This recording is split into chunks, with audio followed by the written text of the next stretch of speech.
السلام علیکم ملګرو، په دې هیله تاسو به روغ جوړ ان په صحت منظم یاست. ګرانو ملګرو، نن ویډیو کې د چین په اړه معلومات چې موږ راټول کړي دي تاسو ته در وړاندې کوو. چین کې په 2 ساعتو کې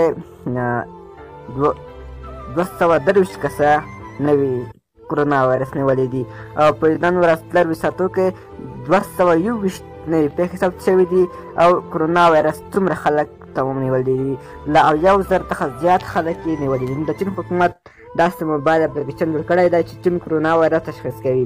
چین کرونا وایرس له خپرېدو وروسته دغه هېواد حکومت او ټکنالوژۍ دولتي ادارې ویلي دي چې د دې کرونا وایرس په موندنه کې به مرسته وکړي.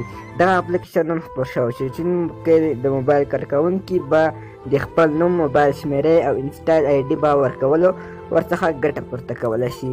ملګرو، دغه زموږ نن ورځ معلومات کوي. ویډیو مو خوښه شوه ویډیو درسره لایک کړئ او نور ملګرو سره هم شیر کړئ. ملګرو دې ویډیو څخه هم برخمن شي. نور هم په خدای سپارو.